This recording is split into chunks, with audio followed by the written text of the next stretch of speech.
है, और तीसरा जो वेस्ट एशिया में जो इस समय हमास और गजा में चल रहा है। अगर दो इलेक्शन होने हैं और बैक टू बैक है लगभग, एक अभी खत्म होगा, उसके बाद दूसरे के एकदम वर्ष पे आप खड़े होंगे, और दूसरा जो वेस्ट एशिया में, उसमें किसी को नहीं पता कि वो कितना एस्केलेट होगा, नहीं होगा, क्या होगा, लेकिन अगर वो लिंगर ऑन भी करता है जैसे यूक्रेन वाला, तो भी प्रॉब्लम क्रिएट हो रही है। आपके हिसाब से क्या बड़ा ज़्यादा रिस्क है, और किसको अभी तक मार्केट ने प्राइस इन नहीं किया है? देखिए, मेरे ख्याल में तेल का दाम का बढ़त मार्केट को फुल्ली प्राइस नहीं किया है। मैं क्यों ये कह रहा हूं कि आपने देखा कि सितंबर से जैसे ही ओपेक ने अनाउंस किया कि 3.3 मिलियन बैरल का शॉर्टफॉल होगा, ऑन कमिंग विंटर है, तो इमीडिएटली ऑयल तेल के दाम थोड़े 90 के आसपास चले गए थे। उसके बाद ये जो इसराइल हमास कॉन्फ्लिक्ट हुआ ना, उस चीज के ऊपर मार्केट ने अभी तेल के दाम के ऊपर उतना मैं दबाव अभी तक नहीं देख रहा हूं। मगर ये इनएविटेबल है, क्योंकि कॉन्फ्लिक्ट आता है, ultimately oil supply chain impact होंगे। और सेकंड बात इसमें है, जिसमें शायद अनुराग जी भी कुछ बता सकते हैं, कि अभी यूएस में जो स्ट्रेटेजिक ऑयल रिजर्व्स एकदम 1980s के लेवल पे पहुंच गए हैं। तो अगले साल उनको लोकल गैसोलीन इन्फ्लेशन को कंट्रोल करने के लिए, रिलीज करने के लिए उनके पास स्टॉक्स ज्यादा नहीं है। तो उन्होंने वेनेजुएला से खरीदने की कुछ ये किया है, तो मार्केट शायद उसको डिस्काउंट करके तेल का दाम में एक स्टेबिलिटी दिख रहा है। मगर अगर वो इंप्लीमेंट नहीं हुई और यूएस ने अपना स्टॉक को रीफर्निश करने के लिए वेनेजुएलन ऑयल उनको इस्तेमाल नहीं हुआ, तो एक बहुत बड़ा रिस्क होता है। ऑयल अगर 90-100 पार करती है, तो मेरे लिए इंडिया के मार्केट के लिए ये बहुत बड़ा भयंकर दबाव होगा, क्योंकि हेज फंड्स के लिए ये ऑयल प्राइस का राइज करेंसी में उसको इंपैक्ट करता है, उसको लॉसेस करेंसी के मूवमेंट के कारण आ जाती है। पिछली बार हमें देखा, कोविड के बाद से ही देख रहा हूं मैं, कि तेल के दाम के आउटलुक के ऊपर ये हेज फंड्स अपना शॉर्ट टर्म फ्लोज को कंट्रोल करती है। क्योंकि बाकी के इमर्जिंग मार्केट जो है, जहां पे सऊदी अरेबिया, रशिया, आप ब्राजील और उनको लीजिए, ये सब commodity exporting, oil exporting countries है, और इंडिया उसके ऑपोजिट 83% तेल को इंपोर्ट करता है। तो सबसे बड़ा मेरा रिस्क जो है, एक पेंडिंग रिस्क जो मार्केट पूरी तरह मेरे के लिए प्राइस नहीं कर रही है, अभी भी एक कंफर्ट जोन में है इन टर्म्स ऑफ दैट, ये तेल का रिस्क है। तो वही मेरे लिए सेकंड जो बात, दिसंबर 3 को रिजल्ट आनी है, तो 1 महीने की बात है। मेरे ख्याल में जैसे भी वो रिजल्ट जाए ना, मेरे को डाउट नहीं लगता है कि मई इलेक्शन में क्या कोई एनडीए का नेगेटिव अभी तक कोई सोच सामने नहीं है।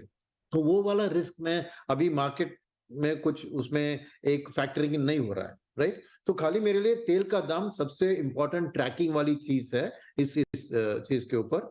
क्योंकि अभी इंटरेस्ट रेट, सेकंड चीज ये इंटरेस्ट रेट के बारे में हमने डिस्कस किया।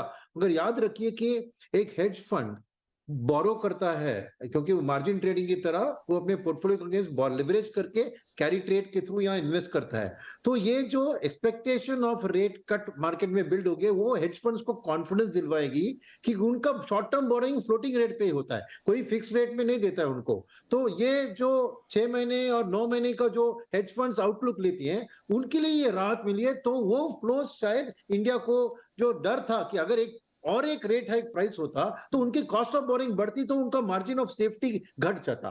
तो ये एक राहत मिला है, तो एक कंफर्टिंग फैक्टर है मेरे लिए from the hedge fund flow perspective. Okay Manish ji, ये जो दोनों पॉइंट है, इसको मुझे आपसे भी समझना है।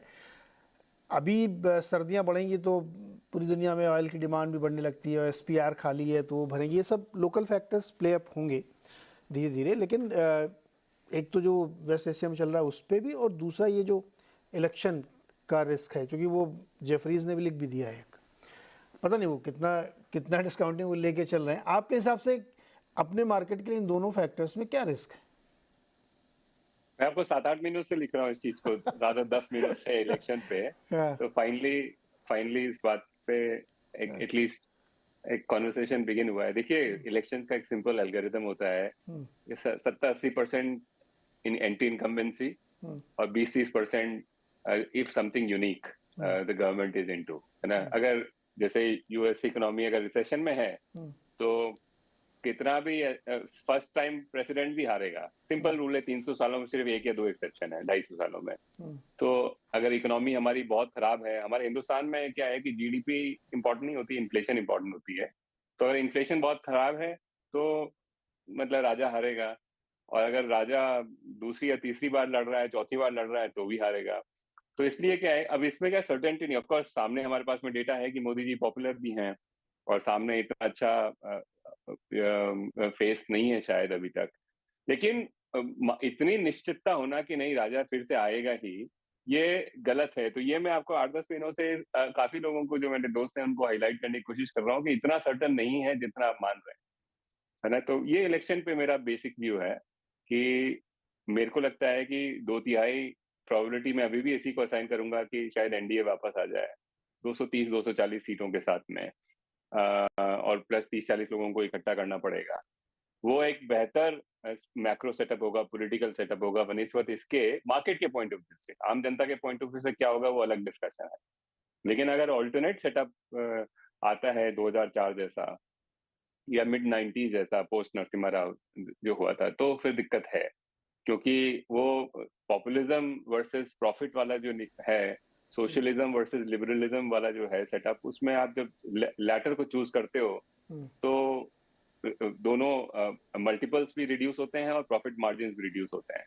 तो मेरे ख्याल से वो 25-30%, 40% रिस्क है मार्केट में सरप्राइज की, जो सुनील जी ने बताया कि दिसंबर के अंदर आपको पहला आगाह मिलेगा उसका।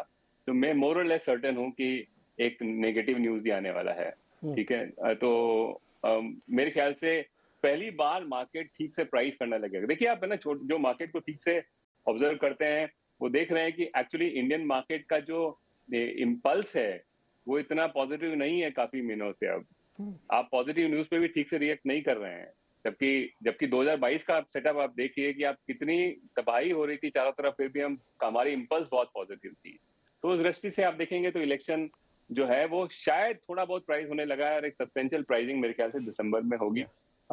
इसको इस तरह से मानना कि नहीं इलेक्शंस डोंट मैटर, ये इस तरह का इलेक्शन नहीं है, ये मटेरियल इलेक्शन है, उसके ऊपर अलग डिस्कशन कभी करेंगे।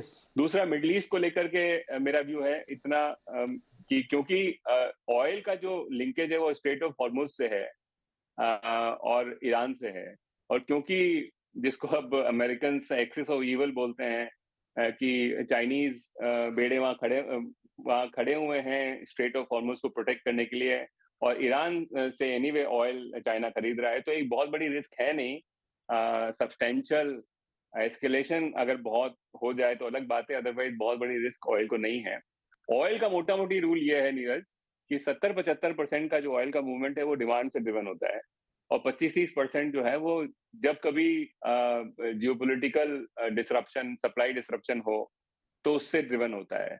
तो ये बात सही है कि 70-25% जो चांस है जहां पर रिस्क एलिवेटेड है, तो वो मैं मानूंगा उस बात को कि वो पॉजिटिव सरप्राइज ऑयल को कर सकता है अपसाइड में।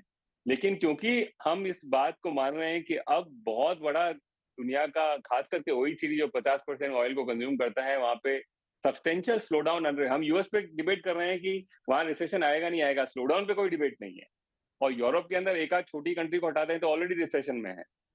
चाइना इतना सब कुछ करने के बाद में उनका PMI जो अभी 2-3 दिन पहले नंबर आया था वो काफी डिसअपॉइंटिंग है। तो मोटा मोटी हमारे देश के आसपास के दोष के अलावा जो बहुत सारी दुनिया में है, वहां पे ग्रोथ काफी कमजोर है। तो वो 70% डोमिनेट करता है इस डिसीजन को कि ऑयल का इंपल्स क्या रहेगा। तो मेरे ख्याल से ऑयल को ट्रेड करने के लिए आप सप्लाई के अंदर आपको कुछ नई न्यूज पता पड़े तो बात अलग है, अदरवाइज मेरे ख्याल से मैं कॉशियस रहूंगा। अपसाइड पे नहीं है, शायद ऑयल साल भर बाद में यहाँ से नीचे होगा डिमांड की वजह से। इंटरेस्टिंग, बहुत लेकिन बड़ा व्यू है ना नीरज, लास्ट पॉइंट, बड़ा व्यू मेरा पिछले साल 1.5 साल से यही कि बड़ा व्यू अगर आप 5 साल का व्यू लेंगे तो इस ऑयल जो है likely higher lows and higher highs बनाएगा। यानी कि बहुत मंदी में, जैसे पिछली बार जब मंदी हुई थी तो हम जीरो से नीचे चले गए थे, उससे पहले 2015 में जो चाइनीज मंदी हुई थी तो $20 पे चले गए थे।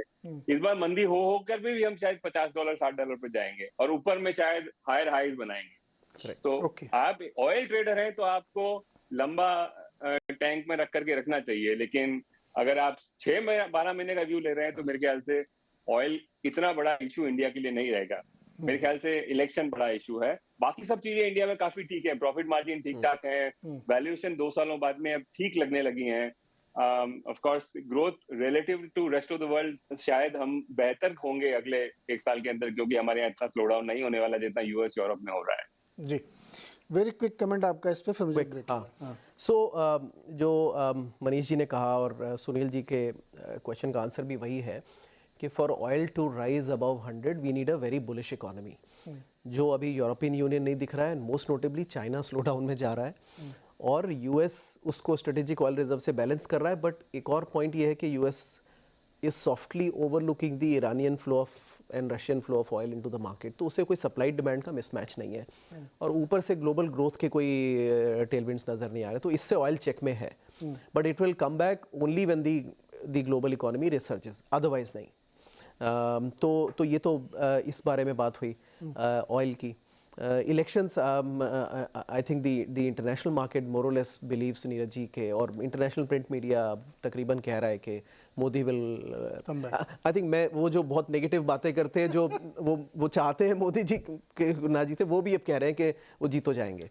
तो I am listening to all the journalist and all, अगर वो भी जैसे वो होता है ना कि लास्ट अगर वो भी कह रहे हैं जीत जाएंगे तो फिर जीत ही जाएंगे, राइट? तो that's the, so international market is believing that Modi will get a third term and I think it will be kind of good for the markets, right? At least we need a continuity, right? War के बारे में prediction देंगे नहीं नीरज जी को कि वो अपना analysis होता नहीं है। एक बार हम भूल कर चुके हैं कि वो 3 दिन में ख़त्म हो जाएगा यूक्रेन वॉर, मैंने भी कह दिया और वो ख़त्म ही नहीं हो रहा। तो what I have learned is कि जो एनालिसिस खुद का नहीं है उस पे उसको वहीं पे रहने दें। नहीं, बिल्कुल बिल्कुल सही है। दो चीज़